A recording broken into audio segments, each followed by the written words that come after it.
राम नाम की महिमा। एक नगर में राजा की रानी का नाम था कर्णावती।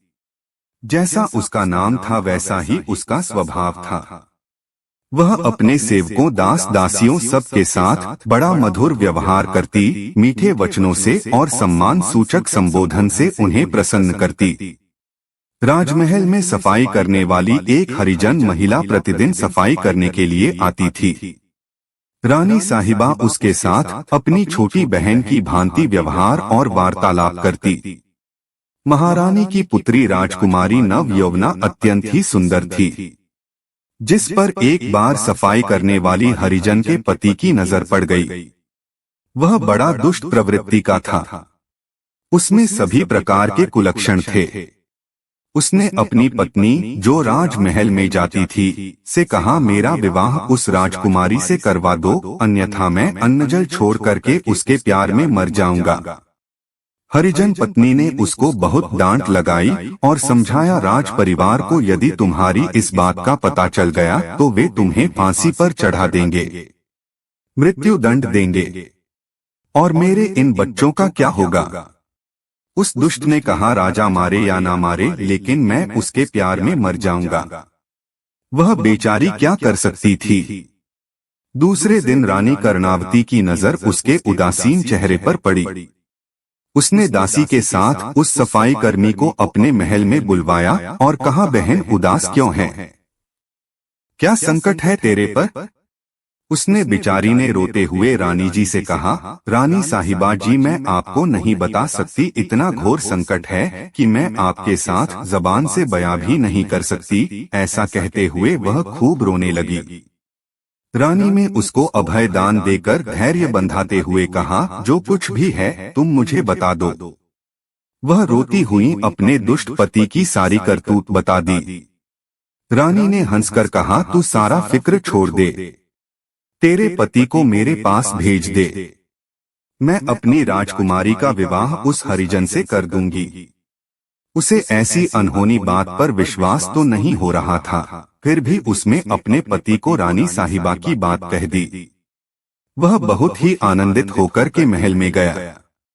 रानी साहब ने उससे कहा, मैं अपनी पुत्री का विवाह तुम्हारे साथ कर दूंगी, लेकिन इससे पहले तुम्हें हमारी एक शर्त मंजूर करनी पड़ेगी। वह बोला, इस काम के लिए मैं अपनी जान तक कुर्बान कर सकता हूँ। रानी ने कहा, हमारे बाग में तुम्हारे लिए एक झोपड़ी बना दी जाएगी। तुम अपने घर नहीं जाओगे।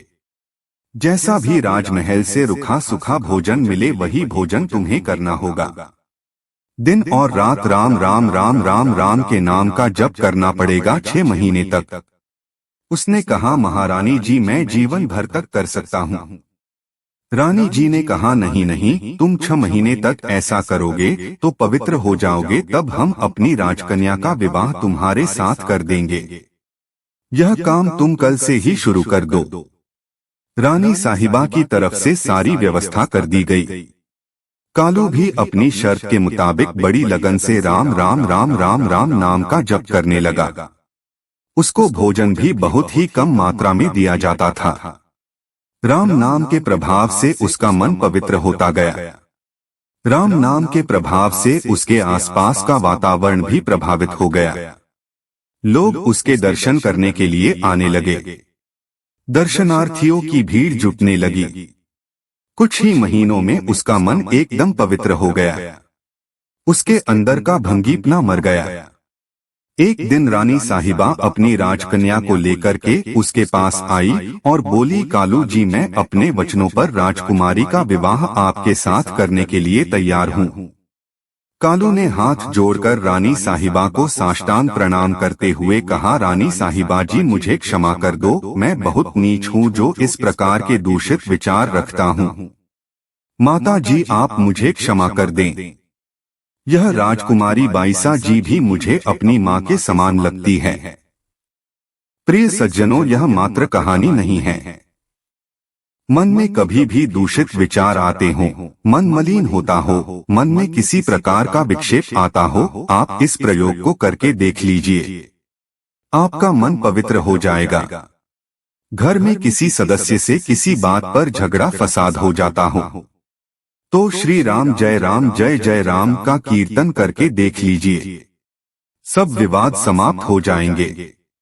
धन्यवाद।